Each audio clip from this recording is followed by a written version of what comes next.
And welcome back. Hour number 2 about your house. Facebook Live, YouTube Live, Spotify, whatever else we're on. I'm not sure, but just go there and see. Coming at you from the Toolbox, podcast studio here. I got Landon Fiel in the studio this morning with me. Hour number 2, we talked about the opportunities in the trade careers. Hour number 1. This hour, we're going to talk about stuff. Yep, all kinds of stuff.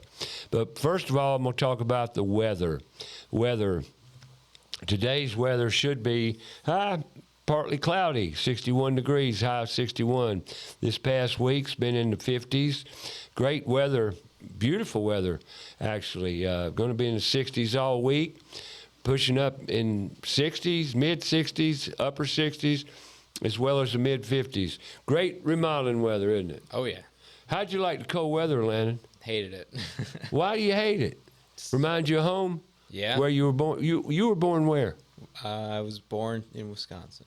Wisconsin. Yes, sir. You ever want to go back and live in Wisconsin? Occasionally. Then you start working in the snow and you're like, nah. And the snow isn't that good. So you grew up with a lot of snow. Oh, yeah. Well, did you enjoy the ice and snow we've had in the past week or so? You said you didn't like it. In terms of working in it, no. But, cheap thrill. yeah. Yeah, a little snow. It's been a couple years since you saw good snow, hasn't it? Yeah, I haven't seen this much snow since I moved down here. Well, believe it or not, I hadn't seen that much snow since you've been down here. Our weather patterns lately have not been very wintry, but so be it. It is what it is, But you're listening to About Your House this hour. I'm going to talk to Landon here about, what he's doing. He's an 18-year-old young man, been homeschooled, and I'm going to talk about his vantage point about what he's experienced in his life and how kids of today, for example, take this smartphone. Landon, what's your point of view on smartphones? In the field, it's a great tool. The infinite knowledge in those phones. You use your phone much in your work? Yeah. What do you do with your phone in your work, if you don't mind me asking? You're the first person I've ever interviewed this way, by the way. I've never asked, an 18-year-old. Rarely do I ever have the opportunity to sit down and talk to an 18-year-old young man or young lady for that matter. I do from time to time, but it's rare. So today I'm going to take the opportunity to ask you somewhat personal questions about your point of view on things. Okay. Because otherwise, I'm an old man and I look at it from the old school point of view, and I'm not up to date on the right way, the wrong way, if that makes any sense. Makes sense, yeah. So what do you find useful about a smartphone out in the field every day, day to day? The main use I see is looking up codes. So, the code book is vast. There's a lot in there. And there is, you're right. And very detailed, too. It is, yeah. And certain situations where you're like, I don't know if that's going to be in code, instead of having to whip out the big old code book, you can just look up your scenario and it'll tell you what code you're... So it works pretty well? It does, I'd say. Really? Cool. Yeah. That's awesome. You got any other tidbits of how you use it? For complex... Do you use the Wallabot? You know what I'm talking about? They got apps now. You can find studs and things in the wall. You can find pipes in the wall. Have you ever used any of those apps? On your phone? No. Yeah, well... I didn't actually know that was a thing. You didn't know about them? No, I did not know about No, they that. got Wallabots or whatever. You can just download the app. You might probably have to pay for it, which that's fine. And it'll literally x-ray the wall. You can see copper pipes, electrical wires, various things in the wall. So you don't use that? No. I don't either, I prefer... We use it's a Bosch stud finder. Okay. But it's also for obviously wood studs, but metal studs, copper pipe, like you said, cast iron, PVC. You can see all of them in the wall. Right. You got any tools? Yeah. That are Landon's tools? Yeah. What color tools you got? Red. You got red tools. In the industry, if you don't know what red tools are, you're not really in the industry. Really. So more trade-specific tools are red, and red being Milwaukee. Now I got a question for you. We got a workplace out here. Yep. You didn't see many tools in it, did you? Not yellow or red, did you?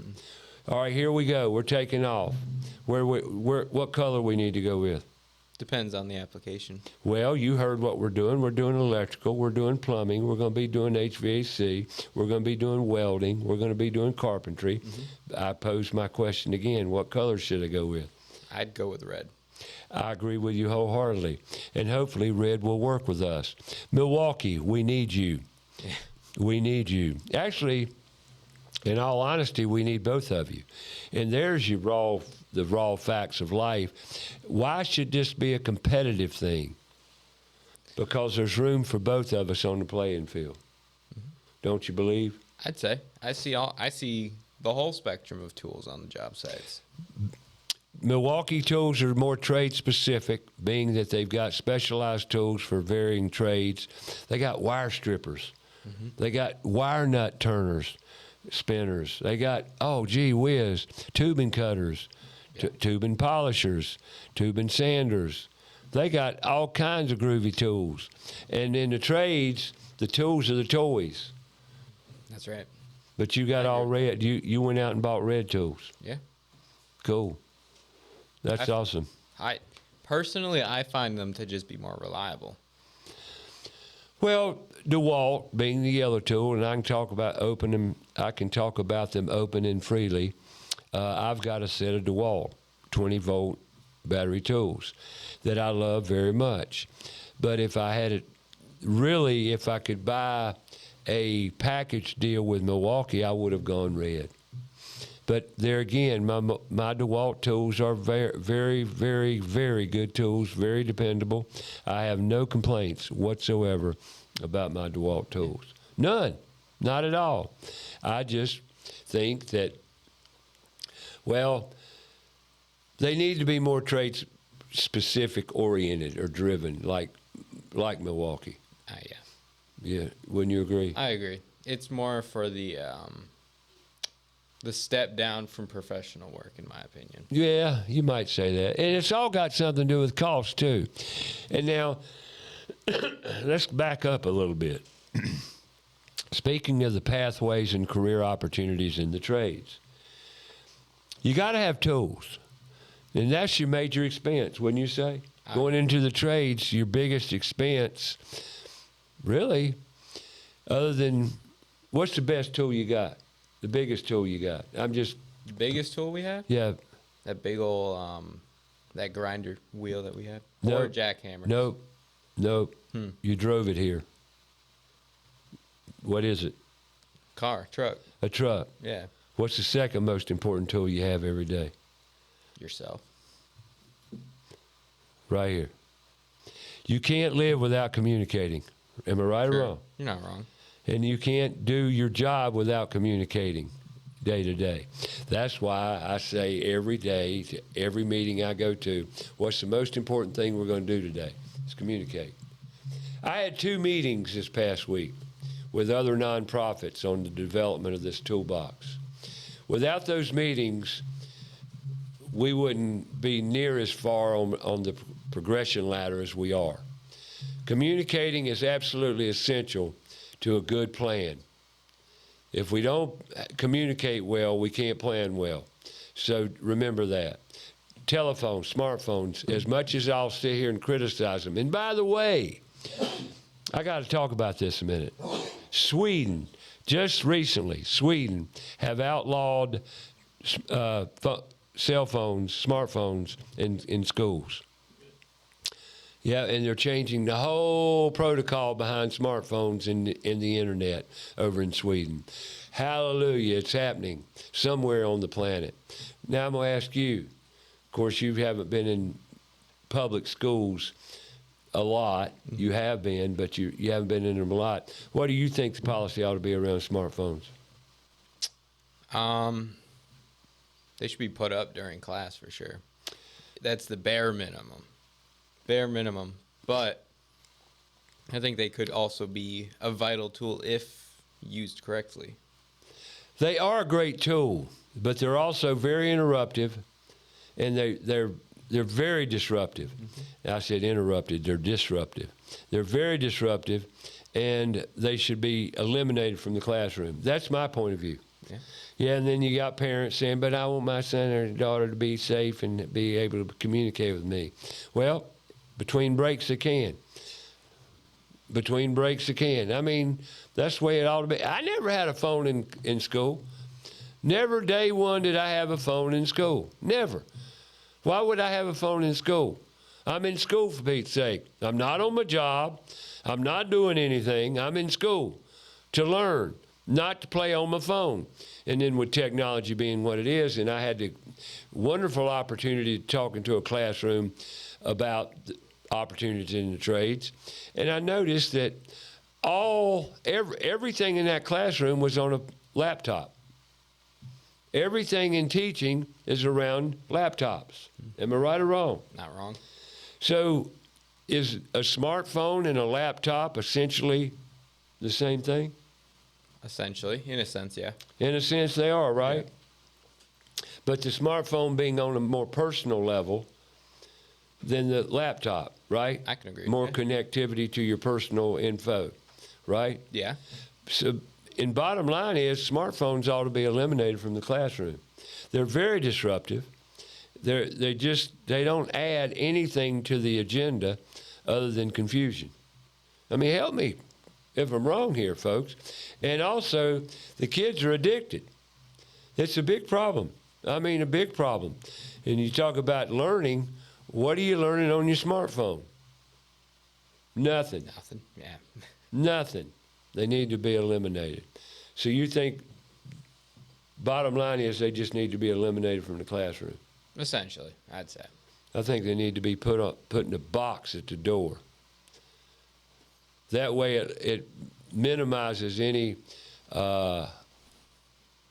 desire, let's just say. But these kids can't do it. They can't be without their smartphones. They're addicted. I wish parents and teachers and educators would see the severity in it and set policy accordingly, because it's really doing damage to our kids, unfortunately. Now, then you could say, well, what right do you have to tell me this? What right? None. Not at all. And, you can take offense to anything I say, which a lot of people might. I don't care, but I'm going to tell it like it is. I'm all for safety and the well-being of our kids.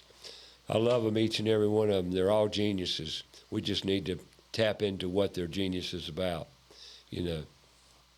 Like your sister. Mm. Your sister likes to bake. Yeah. She's 14 now? 14. She's the baby, right? She is, yeah. She's the youngest. She's 14. She's homeschooled? Yes. Right? Yep. So what grade is she in now? Equivalent to? I think 7th. 7th grade? I think so. Okay. Does your brother in cybersecurity? Yeah. Yeah, he's also homeschooled. Also homeschooled. What? I'm just curious if he's in cybersecurity. Does he study that now? At 16? He's in college, actually. He's in the same program that I went into. So he's in the virtual college in Rowan County? His whole thing, yeah. The difference between my program and his is all virtual. But... Well, now, for cybersecurity, that might not be a bad thing. Not. Because you're on the computer anyway. Right, yeah. So it would be more in touch with the reality of cybersecurity, being that you're on a laptop anyway. Yeah, but when it comes to classes, like he has to take an ethics class, because obviously if you go the wrong way in cybersecurity, you can end up in a pretty bad area. Sure you can. I think ethics should be in person. Right. Gotcha. So he'll graduate probably before 18. Yeah, because he's only going for a certificate. Now, a certificate. Let's talk about that a minute. Mm-hmm. Certificates. We live in a land of certifications. We live in a land of validation through paper. Diplomas, degrees, certificates. Mm-hmm. They don't mean squat about what you know. Sorry, no offense. Would you agree with that? I completely agree with it. I say all the time that it's about your experience. Nobody's going to hire you off of a piece of paper. It's about your experience. And that is the misnomer. That is the misinformation you're getting as a student, that you need to be certified. No, you don't. You don't need to be certified. You need to have drive and motivation and the desire and passion for whatever you're doing. That right there is what you need. And it's not on a piece of paper. You can get a certification. All that does is really just signify that you went to a class and you passed the test. Yeah. Basically it. Yeah, there is benefits to it though. Like you will start out in a higher, you'll get paid more starting out because it is recognized. It is. But there's more. I mean, you spend how many years of your life on it? I just don't think it's a realistic expectation of aptitude. I might be wrong here, but just because you've got a certificate doesn't mean you're good at it. Doesn't give you any recognition, or it's just it's part of the culture we live in now, and it's not working. Do you see what I'm getting to here? I see what you mean. Yeah. For example, I talked to a man the other day at a meeting, an older fella. He wanted to learn blueprint reading. He wanted to learn how to read blueprints because he wanted to learn how to estimate. And blueprint reading is all about math, basically. Wouldn't you agree? Pretty much. It's just about math. And there again, you need to know how to read a tape measure and understand tape measure reading, because that's what blueprints are all about, right? Well, he took a course online, okay, at CPCC because of COVID, had to be online, and he took the whole course, did well on his test, got certified, still can't read blueprints. Nope. But yet he's certified, got a certificate. He's official blueprint reading course, but still doesn't understand how to read blueprints because he didn't work in a classroom environment with other people, interactive, learning how to read blueprints. I mean, I think we shouldn't have online classes in general. I mean, how up until the 20th century, I mean, it was in person every day. The only time we learn as human beings, and this is the point to what we're talking about, the only time we truly learn is when we apply. There's no other way, and you can't apply. Well, you took project, what'd you take in college? Construction management. Construction management. How in the world can you get a full background knowledge of construction management on a computer? Can't. There's no way. No way. You can get some theory and some basic knowledge, but it's basic at best. Wouldn't you say that?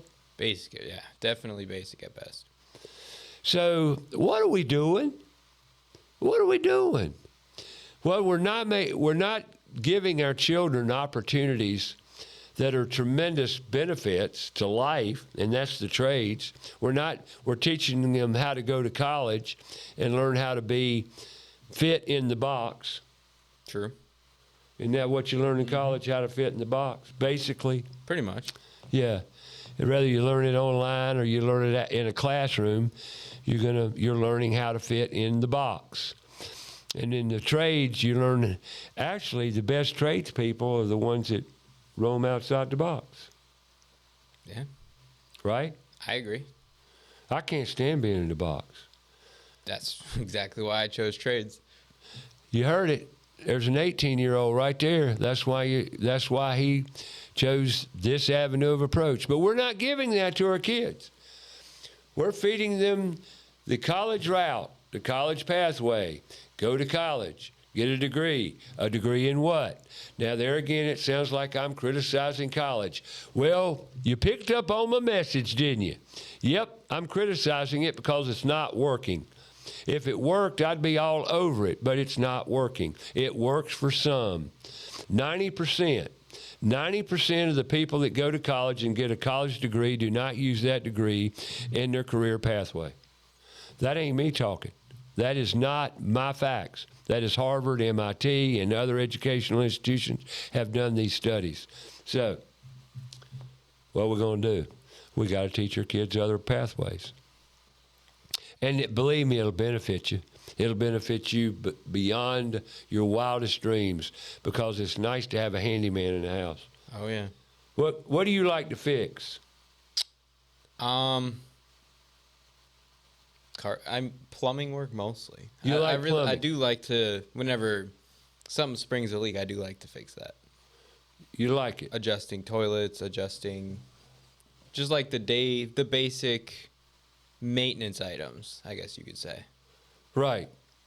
You know, you can fix, if you're a plumber, you can make $250 in a quick minute just by going to fixing a commode. And a commode, a water closet, whatever you want, a technical description you want to call it. But a commode is very easy to fix, right? Very. Very. But yet, most people don't want to touch it because it's dirty. Ooh, it's nasty. It's a commode. Ooh. Well, in actuality, it's probably one of the cleanest appliances in your house except for the bowl. Right? Wouldn't we agree? You keep it clean in the water in the tank, that little brown deposit you see around most tank content, that's just in your everyday drinking water, because that water in that tank is potable, drinkable, clean water, believe it or not. But most people think it's yucky. Ooh, it's in the commode, it's yucky water. Nope, that's clean water. I would add on to that, as it's been pushed that if you do one thing wrong, you end up with this much damage, and you'll end up with this much and this much. It's a scare tactic, I guess you could say. Fear. Exactly. Fear. It's the number one motivating weapon they use in our culture today is fear. Public schools, fear. Kids are afraid to ask questions because they don't want to look stupid. Right? Yeah. Kids are afraid to ask questions because they're afraid of being wrong. They're afraid across the board. The fear factor in kids in our public school systems are deplorable. They fear, it stands in their way, it cripples them. Have you seen that in school? I see it all the time, yeah. You see it in everyday life, don't you? Oh, yeah. 18-year-old young man here. Luckily, I've got him in the studio here, and I want to thank your father and mother for letting you come in today. Not that it was their decision. Yeah. But they do employ you. They do. And so you're here. Yep. And I'm glad you came. Glad to be here. Glad you took the time. Because rarely do I get an 18-year-old perspective on things around what we do. What we do. I feel the only thing is, I don't think there's very many people like me that share the same perspective, which also it ties also back again to the fear factor. That's why you're here. If we can throw this edition of About Your House out there and change a kid's life, or change actually a parent's point of view around the trades, if they could do that, their child would live a happier, more purpose-filled life. And people say, well, what's wrong with getting a degree and getting out in the workplace? It teaches you various social skills and life skills. No, not true. Life does that to you. Life. Now, I could ask, and I have asked, Richard Cunningham, he runs my board over here. I've asked him many times about all this. He would agree. Wouldn't you agree? You got a mic? I would agree for the most part, yeah. I think there is the return on investment is not as much as you would like, I would say, for a lot of people with degrees, especially nowadays. I think it's transitioning a little bit more in the sense that people are realizing it's not worth it. Tuition's going higher and higher with inflation and everything. People are kind of waking up and realizing that it's really not worth it, and the people that do have degrees don't make as much money as the people that don't. And I know you talk about money and all that, but I mean, you got to have money to live. You got to have money to live. So, but certainly find something you love to do. I think the landscape's changing a little bit, and I think for good. I mean, it should, right? Because a lot of people have been sold a lie or whatever you want to call it. Scam. You can call it that too, Ray. But lie works for me. Teach their own. I hear you. But the fact is, we got to offer a more productive, beneficial life construction, not a career pathway. Excuse me, my words aren't coming out. A career pathway. But it's crazy. All right, you're in the home improvement business now. Mm-hmm. What kind of jobs do y'all do? Anything anybody wants. Right now, we're just finishing up a whole home renovation which includes an ADA bathroom, an ADA bedroom. Tell them what ADA means. I can't remember what is the exact. Accessibility and Disabilities Act. There you go. Somebody that's disabled or limited, you might say, in mobility. Wheelchair bound. Yep, Yeah. You got it. Accessibility. It also. So y'all did a complete universal design job. You ever heard that term? Yes. Universal, that's ADA as well. So y'all did a complete renovation on the house, ADA. That was interesting. Oh, yeah. That also ties back to the phones. You don't really just have that information on site with you. You got to look it up. You got to Right. look up what the certain code is. And codes are required on ADA to give full certification in full. Of course, more rules. Mm-hmm. Did you do curb-free shower? Yep. Lower countertops, curb-free shower. Yeah. You learned a lot on that job, didn't you? This is the second one we've done. Really? Yeah. So you came as a referral probably because of your universal design capabilities, maybe?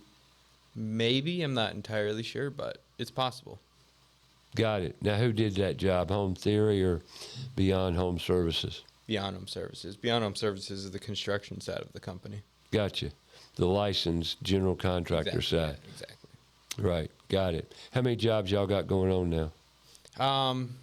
Right now, this time of year, it's normally slow for the residential side of construction. So right now, I think we have 3 going on. Mm-hmm. We're supposed to have more than that, but we have some people, life happens. People All right. cancel. What's the biggest challenge running a remodeling business that you've been privy to working in a family business right now? Because we all have our challenges in business. What's your greatest challenge as a business? Finding reliable people. Finding good people that know what they're doing. Right. Or people that will stay. To learn more about what they're doing. Exactly, yeah. Really.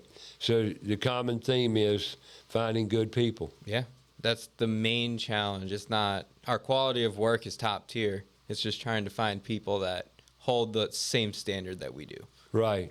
I understand it totally. I'll tell a quick story about that. I did a complete home renovation down in Waxhaw one time. We took out, there was a big fireplace in the middle. The older homes, I'm talking about old house, built in the 30s or 40s, really old farmhouse, had a big chimney in the middle of 2 rooms. We took the whole chimney out all the way from the ground through the roof and out of the house. We replaced it. We took the whole wall that was a part of that chimney out between 2 rooms and opened the whole floor up. Well, we ran crown mold. We ran crown mold in the whole house, okay? Well, it was crown mold put in day, installation day.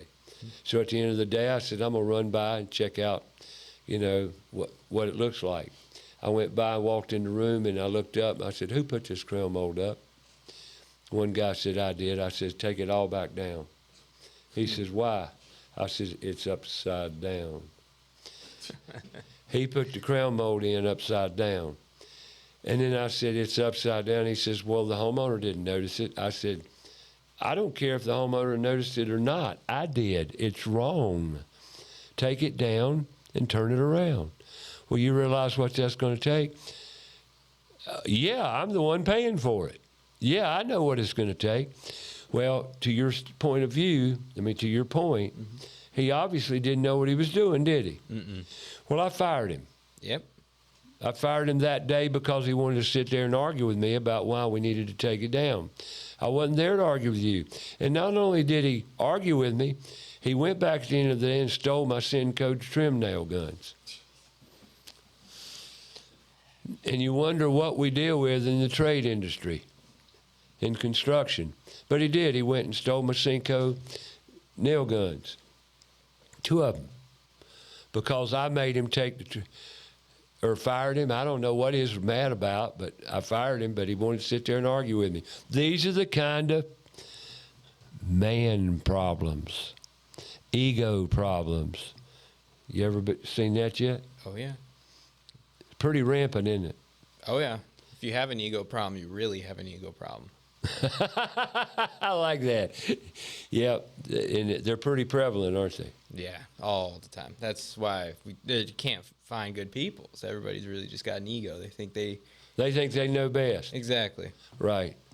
Yeah, I've run across that quite a bit. And then you deal with the ones that says you reprimand them, or you not necessarily reprimand, but you have a teachable moment where you say, I mean, in every job, I mean, you're 18. You're not the teacher, are you? No.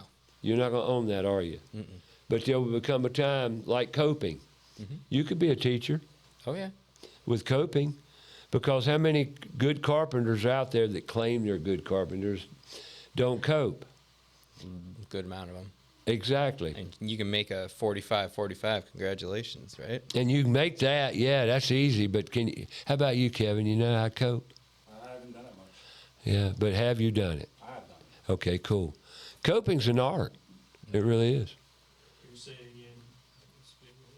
Oh, excuse me. I said I haven't done it much, but I have done it. Yep. Well, Kevin works with me from time to time. We got a few things to go out and do tomorrow. So he's switching up gears. He's been various places in life and done many different things. Very, very broad things too. A lot of stuff. But he gravitates to working with his hands and his mind, and it gives him the most joy and purpose. So he's latching onto the trades. And that's the great thing about working with your hands. You know, the more you do, the more you want to do. The more you learn, the more you want to learn. It's a contagious, to me, man, you put a tool, and here's the bottom line to teaching our youth. They don't know what they don't know. They really don't. And if you put a table full of tools, which I've done many times, full of tools at a trade day or a career day, just by virtue of having a table with tools on it, kids come up and say, what's this for? Because they've never seen tools. They don't even know how to operate them. So what are we going to do? Show them tools. I want you to have somebody to call, folks, about your house repairs, about knowledge around how to fix a plumbing sink. Right now, in the toolbox here, we've got so many teachable moments. We need help here getting involved in setting up this space to teach our youth, to teach other people, to teach women that are single parents how to do repairs around their house. And hopefully this will inspire the kids as well. You know, but we need teachers. Where are we going to find our teachers? We got big problems. You've got the problems. I ain't got long to be around on this planet, relatively speaking. You got the problems. All I'm trying to do with Put Tools in Schools, we are. Board of Directors met last night, had a great meeting, set up directives for this year. The toolbox is our directive. Trades career days are our directive. Now I'm going to ask you something. Mm-hmm. Don't you think if we get in, when we go to schools, if we engage the kids with activities, hands-on activities, and give them some excitement, that works? Absolutely. It not only works for the kids, it works for the teachers as well. I've had teachers come up to me and say, do you think it's too late for me to change careers? I mean, and I say, no, it's not too late. It's never too late. Depends on another rule. Do not chase money. Chase a beautiful, wonderful career pathway that you enjoy. Oh, yeah. Would you agree to that? I agree. I mean, There's so many other fields that I can go into that guarantee me $250,000 a year in 10, 20 years. But then that's about the money. But then it's about the money, exactly. Right. Then you're chasing money, you'll never find happiness. 18 years old. That's why he's here, folks. Wise. And you know what? The funny thing is, he's no different from all the other 18-year-olds. He's just another one. They're all in the same bracket. They want to find contentment, happiness, self-fulfillment, self-esteem, positive attitude, right? Oh, yeah. Where do you find that? Where do you find it? One, I hate to go to this route, but functional families is a way where you can go home and talk to your parents about life. That's missing in a lot of situations. You're fortunate there. You've got a functional family, right? Indeed, yeah. Right? Yes. Sir. Can I ask you a personal question? Go ahead. Do you eat dinner together? Yes, every night. Every night? Yes, sir. Wow, what a concept. I love it. Have dinner tonight together as a family. That's a beautiful thing. Yeah. Right? What do you talk about? Just general things? What happened throughout the day? So how your day was, yeah. Are the phones at the table? Very rarely. That's awesome. My dad's the one who normally cooks, and by him cooking, he's teaching me as well, because I've taken it up as well. You like to eat. Oh, yeah. Therefore, you like to cook. Mm-hmm. Cooking's a lot like eating. Mm-hmm. It's enjoyable, right? Very. So Eric cooks a lot. Yeah. He cooks. So Mom doesn't like to cook. Not her forte. Well, no. that's okay. But there's reasons for it. Whatever the reason, yeah. It works for them. Look, I'm not here criticizing ladies that don't like cooking because, hey, not everybody likes to cook. You know, I love to cook. I enjoy it, and therefore we're going to teach cooking over here at the Toolbox as well. We're not only going to teach cooking, we're going to teach nutrition, because it's not what you eat, it's what you eat in a nutritional sense to your body. Because if you don't know what you're eating, why are you eating it? I mean, half the food most Americans consume in America today they're not good for you. They're bad for you. Like bread. Everybody loves bread, don't they? Loves bread. Bread is not good for you. Milk. Milk is not good for you. Not the way they sell milk. Now, you could argue with that. A lot of people say, well, he don't know what he's talking about. You're right. I don't know anything. You're right. I don't know nothing. But you do the research. I did, and I have. So we got to teach that to the kids. Have you noticed how many people are overweight? Have you noticed that?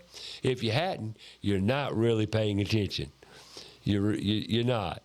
Because over 60% of the people in this country, really that's a conservative number, are overweight and obese.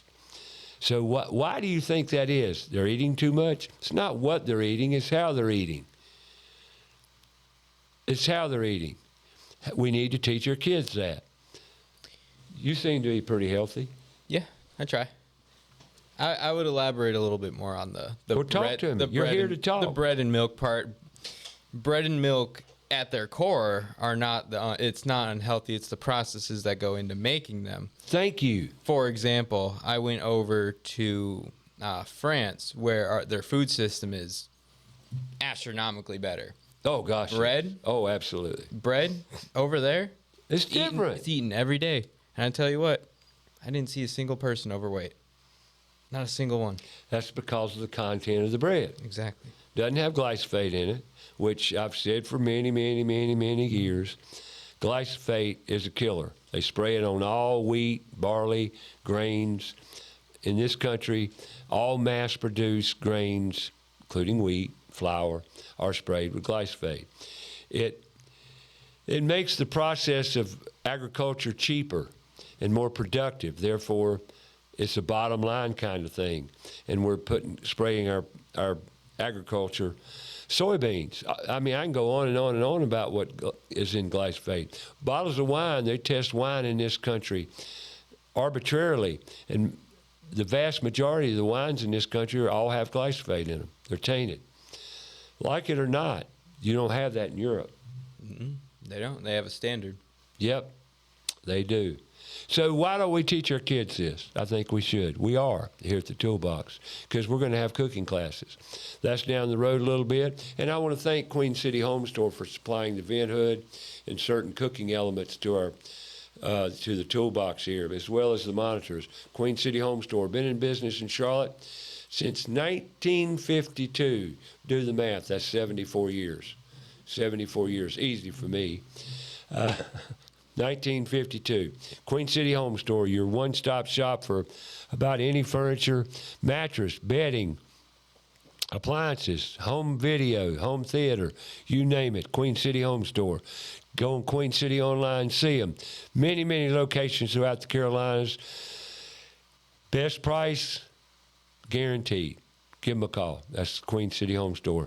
And other sponsors, we got Rhino Lift Foundation Solutions, supplying any foundation ailment you may have, be it crawl space, sinking floors, sinking sidewalks, patios, water intrusion, crawl space encapsulation. Two boys got together right out of college and knew there was a problem with the let's just say the ethical practices of some companies in Charlotte Metro doing foundation repair. They're a great company, honest, transparent, fully transparent, not there to sell you, there to educate you. That's rhinoliftfoundations.com. Owens Chimney Systems, been in the Carolinas for over 30 years. All technicians, certified chimney sweeps. All of them, including Miss Christina Thielen. She is the CEO now, second generation, I might add. Female chimney sweep. That's OwensChimneySystems.com. Give them a call. Then Floor Coverings International, Southeast Charlotte. Every house, and by the way, every sponsor on this show, every sponsor is involved with supporting Put Tools in Schools. Not only that, also have training and apprenticeship programs with various companies that support About Your House and Put Tools in Schools. So beware, all sponsors, including Queen City Home Store, they hire and train appliance installers, technicians, sales, interior design. Great company, and every company sponsoring this show has a learning, training, apprenticeship, or internship program. And there again, just because it doesn't have an apprenticeship program doesn't mean you don't want to work for the company. It means you want to go and see what they have to offer you in growth in the future. Certifications are not necessary, once again, in all trades. That's a misnomer. That's put out there by all the educational institutions. And also, wherever you might find a certification or apprenticeship, normally it's got a cash flow associated with it. It's a money-making proposition. That's not what you're interested in. What you're interested in is learning. So, all right, sponsors. I was focusing on my sponsors. Don't forget Kilo Exterminating.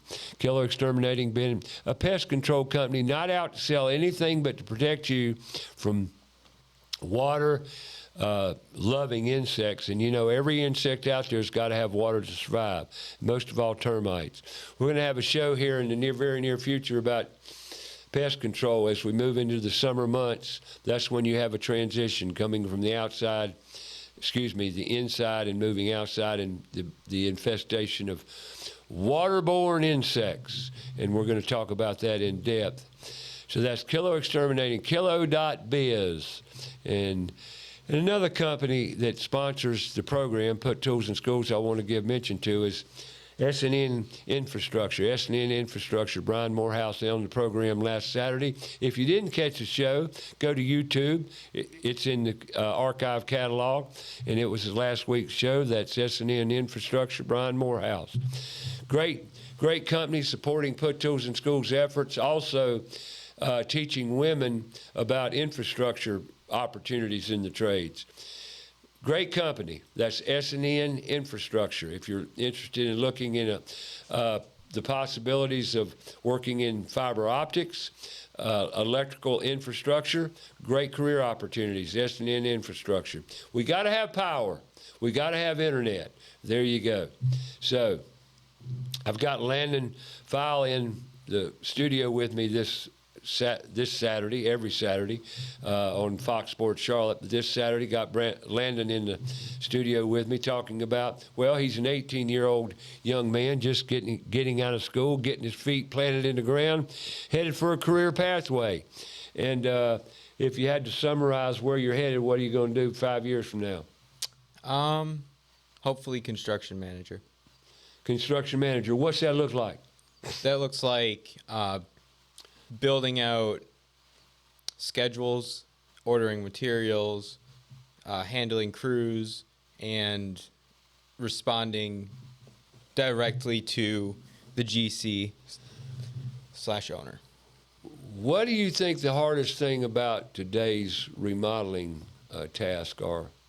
And you've already stated finding help. Mm-hmm. Is that the hardest problem? What about the building inspection process? What about just day-to-day operations?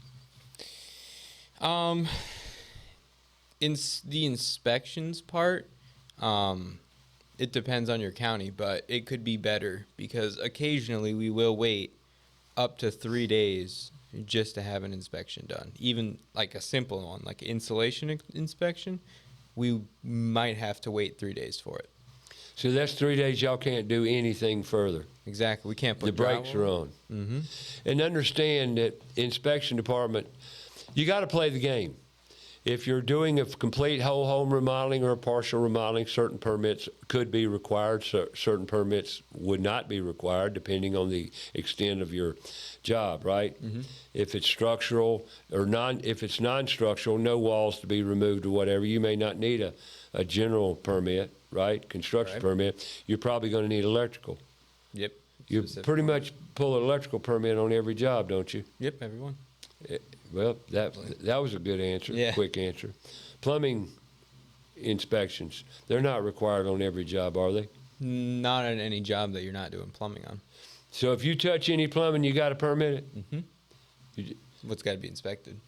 Well, that's permitted. Yeah. If you permit it, you're going to get it if you're going to get it inspected, you got to permit it. Mm-hmm. What about HVAC? Yeah, you got to get that. Everyone? Mm-hmm. Everything.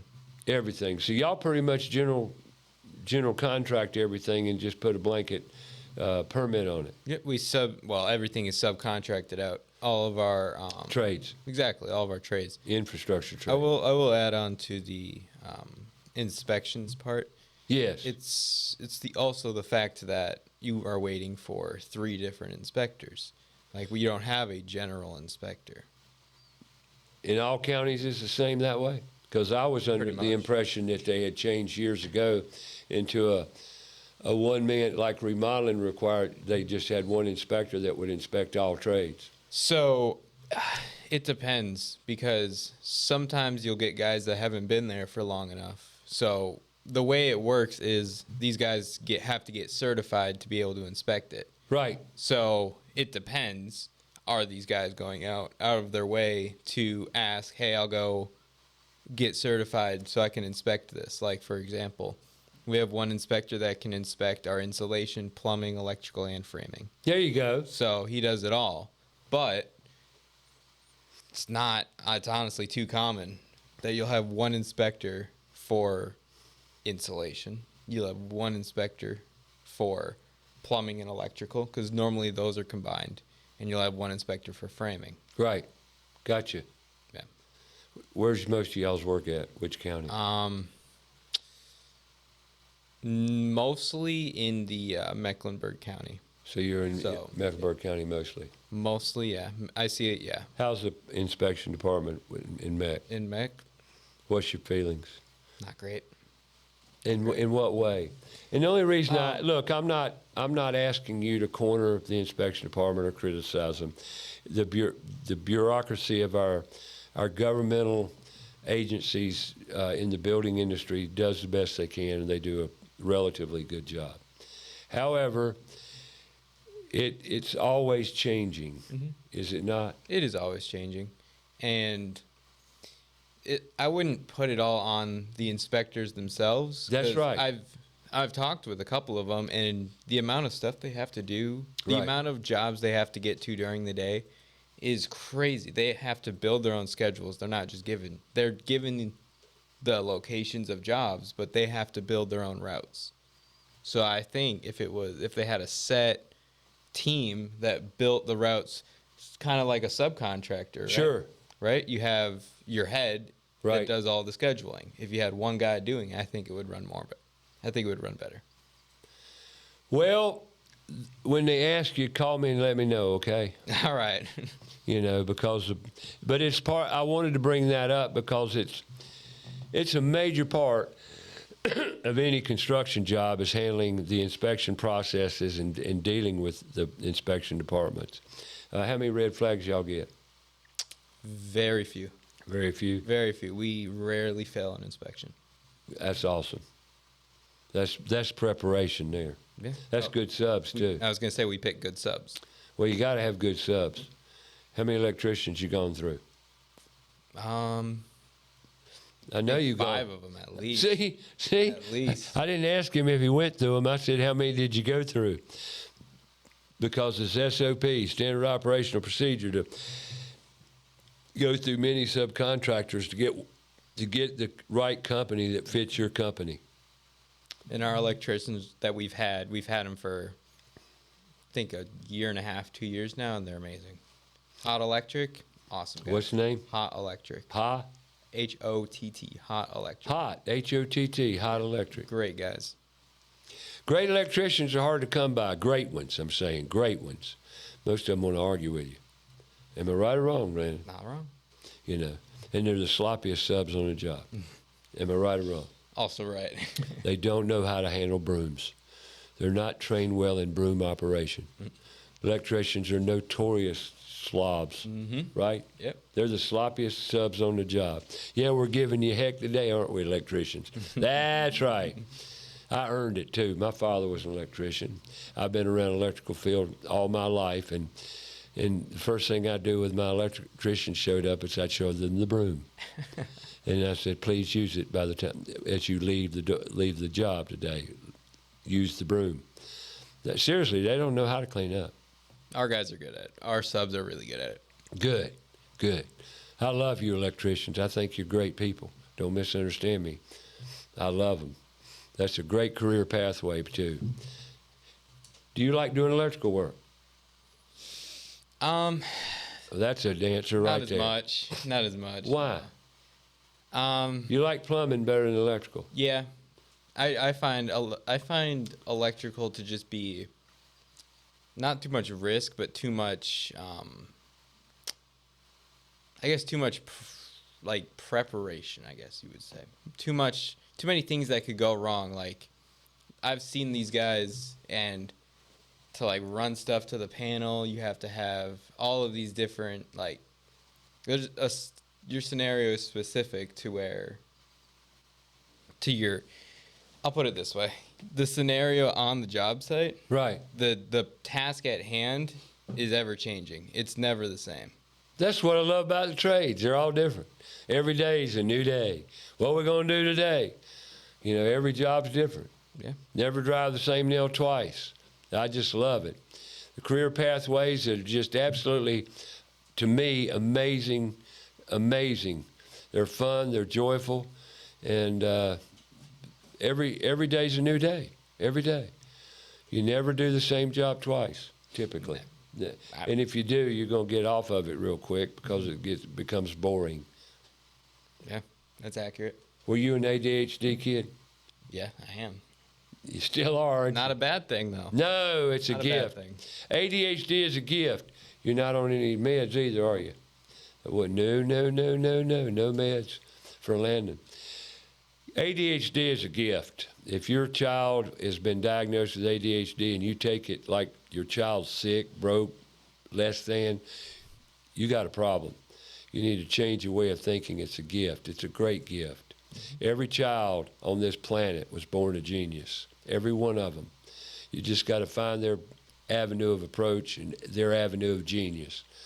Once you tap into that, you tap into that creativity. And you like art? Art? Art. I mean, you could say construction is an art. It is an art. That's why I asked the question. It is an art. Yeah, carpentry. That's an art form, is it not? It is. Coping.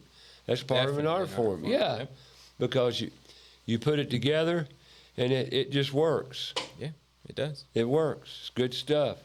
Right. If Landon Fiel had anything inspirational to say today about you and your life and what you've accomplished at 18 years old, what would you say to that?